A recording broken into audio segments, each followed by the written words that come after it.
Nosso café executivo de hoje é com André Bahia, que é presidente do Sindicato da Indústria da Construção Civil no nosso estado.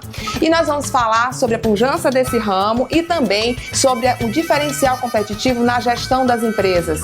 Obrigada, André, por estar aqui conosco. Muito obrigado, eu que digo, Ana, isso, o privilégio é meu, na verdade a satisfação é total fazer parte de um programa tão bom, tão extraordinário quanto o valor profissional. E especialmente você que nos ouve, por favor, fique atento, a gente vai tratar de temas do nosso dia a dia que diz respeito ao Piauí, à minha vida, à sua vida.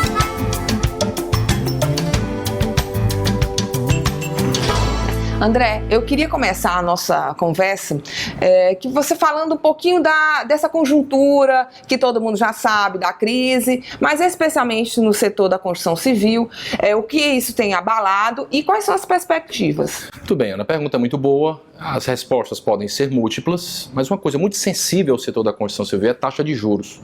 E o juro tem subido nos últimos meses. Por que é sensível? Porque a gente mexe normalmente com habitação, construção de casas, e infraestrutura, que é porto, aeroporto, ferrovia, rodovia. Esses dois setores são ultra sensíveis a juro, porque crédito normalmente nessas atividades é para 20 anos, 30 anos. Então o setor está sofrendo bastante. Mas a notícia boa dentro disso tudo é que eu acho que logo isso vai virar.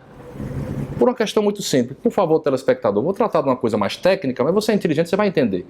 No ano de 1999, nós tivemos uma crise muito forte nesse país. A taxa de juros do Brasil era 45% de Selic. Em 2003, nós tivemos também outra crise muito forte. A taxa de juros era 26,5%. Hoje, Ana, nós estamos com 14,25% de Selic. Isso quer dizer o quê? Eu acho que esse mercado, num curto espaço de tempo, estou falando um ano e meio, 2 anos no máximo, ele deve retornar. E para a construção civil, 1 ano, 2 anos, é curto prazo. Então, esse mercado vai voltar. Os economistas já falam que depois da crise vem o crescimento, que isso é uma onda, né, na verdade. E as empresas nessa condição, as que têm sustentabilidade, aí passa o viés da gestão, elas vão conseguir sobreviver a isso e surfar a onda do crescimento. Como é que você vê isso nesse setor? Exatamente nesse raciocínio. E acho que essa onda vai ser mais rápido pelo quadro que o Brasil tem hoje.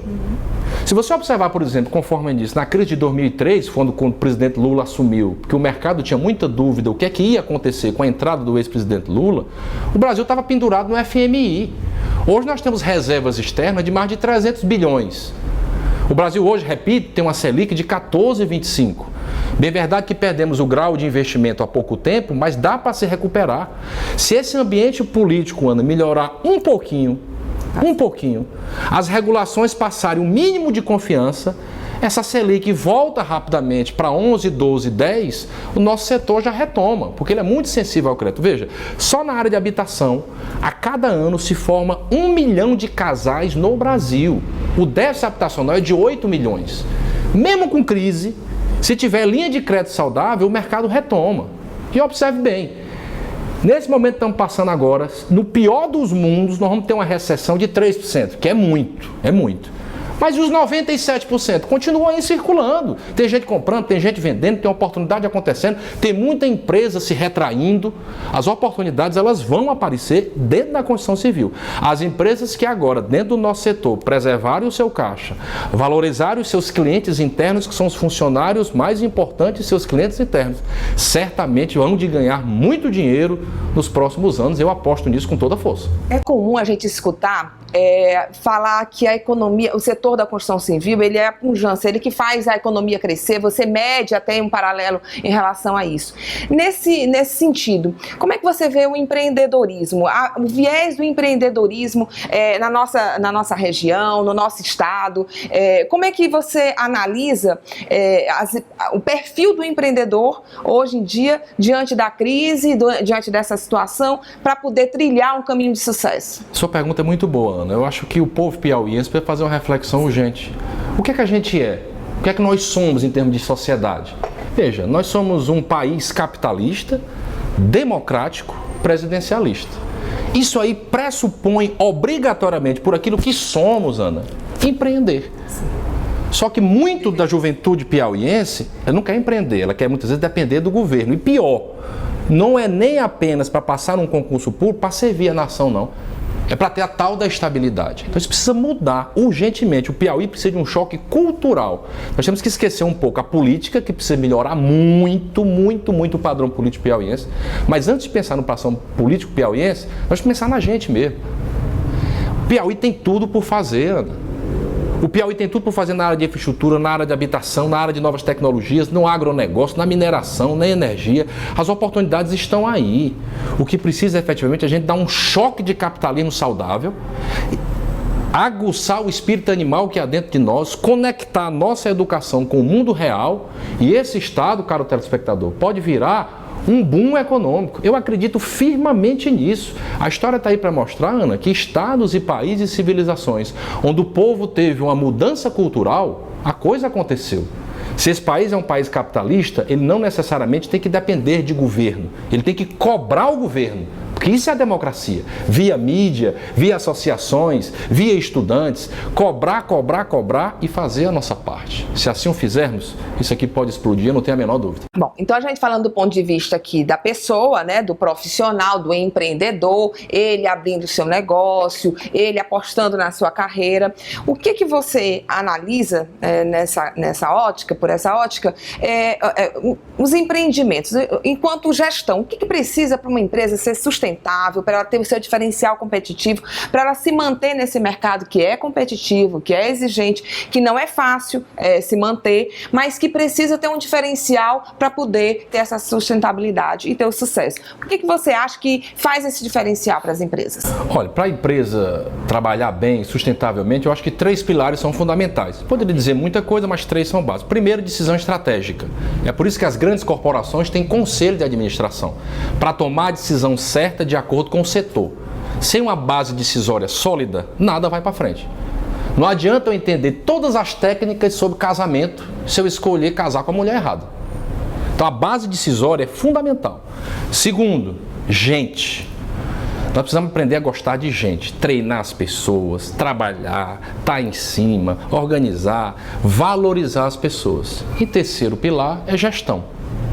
Na medida que você tem uma decisão estratégica boa, se você tiver a cultura de gente e essas pessoas trabalharem em cima de um modelo de gestão, aí, doutor, não tem quem segure. Você vê, por exemplo, eu não estou exagerando, a maior empresa de bebidas hoje, não do Brasil, mas do mundo, é uma empresa brasileira, ou capitaneada por brasileiros. Na verdade, é uma multinacional, que é a Ambev, que é do pessoal da Ambev, dessas cervejarias todas que aí estão.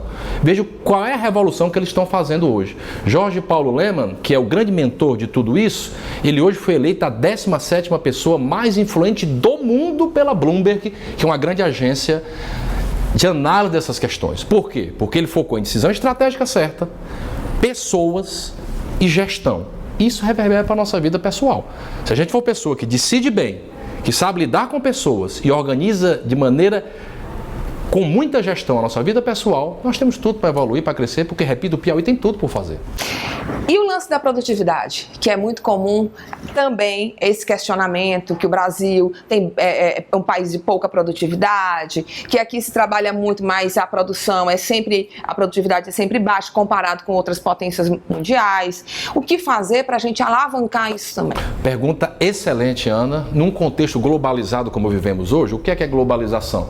Ou seja, os países hoje competem uns com os outros. Você vê aí, os grandes países que se desenvolveram tiveram taxas de produtividade. O que é produtividade? É eficiência, né? É fazer a mesma coisa com menos, em menos tempo. É ser eficiente. O Brasil tem uma lacuna enorme aí para avançar. Teríamos muito a falar sobre isso, porque sua pergunta é excelente. Mas alguns pontos são basilares nessa questão. Primeiro, nós precisamos urgentemente de melhorar a educação do Brasil. Aquilo que os economistas chamam de geração de capital humano. E dentro da educação, qual é o ponto? É que a nossa educação, a nossa academia, Ana, ela está muito desconectada com o mundo real. Com o mercado. Completamente desconectado. O ex-governador de Pernambuco, Eduardo Campos, pessoa que tive o privilégio de dialogar e aprender com ele, afora preferências políticas, não estou aqui fazendo política, ele até já morreu. A questão é a seguinte, ele dizia assim, o Brasil aprendeu a gastar muito dinheiro com pesquisa, mas não aprendeu a transformar a pesquisa em dinheiro. Esse é o problema brasileiro. Você vê hoje nossas teses de mestrado, doutorado, o cara quer ter um diploma por ter diploma, Ana. Não tem conexão com o mundo real. Veja, por exemplo, na Coreia do Sul. As pesquisas lá de mestrado, doutorado, quem banca são as empresas. As empresas pegam os seus casos reais, levam para a academia e aquilo vira uma tese de mestrado e de doutorado. O governo vem, entra com bolsa, se preciso for, porque a empresa banca isso. E aquilo ali vira um case mundial e internacional. Você observa, a produtividade na Coreia está intimamente ligada com o aumento e a melhoria da educação. No Brasil, o Instituto INSPER, vimos isso semana passada num gráfico lá na faculdade INSPER, a educação do Brasil tem melhorado seus índices, mas a produtividade da nação não melhora. Por quê? Porque não tem conexão com o mundo real. E um segundo ponto é a questão do padrão político. No Brasil, Ana, a burocracia está demais. Não se tem produtividade. Abrir uma empresa no Brasil é um suplício. Fechar uma empresa, maior ainda. Então, você tem que melhorar o padrão político, porque função de governo num país capitalista não é gerar riqueza, mas gerar ambiente de negócio. Sim. Presta atenção nisso, telespectador, por favor. É diferente. Função de governo num país capitalista, nós somos capitalistas, não é gerar riqueza, é gerar ambiente de negócio. Depois o governo vai lá e arrecada tributos. É estimular que a empresa cresça, o governo vai lá e passa os 37% de arrecadação de impostos. O que se espera é que daquilo que ele arrecadou, ele volte para a sociedade de maneira ética. Então, o que precisa urgentemente é melhorar a educação e o padrão político melhorar para deixar as empresas e os trabalhadores produzirem. No Brasil, hoje, tudo é muito difícil. Com certeza.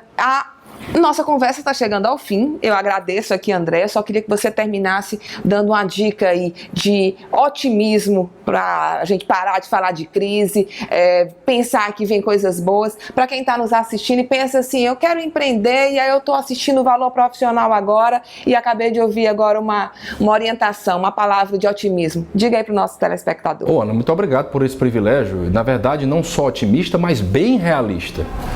Preste muita atenção no que vou lhes dizer. O Brasil é um país que, na sua cultura, tem o improviso, a corrupção, o jeitinho brasileiro e o esquema. As pessoas que começarem a navegar por um outro tipo de cultura, que é da eficiência, da seriedade, do estudo, de correr atrás, do empreendedorismo, que muita gente não está pensando nisso, se fizermos isso culturalmente, não tem crise que nos segure. Então preste atenção nisso, por favor. Redobre a sua atenção, reveja seus valores, não desista, vá em frente, porque esse país é um país de muitas oportunidades. O Piauí é um estado que tem tudo por fazer. E eu queria lhe desafiar que você entrasse nessa luta, pensasse grande, corresse atrás, porque muita coisa boa está por vir. O futuro será bem melhor. Obrigada, André.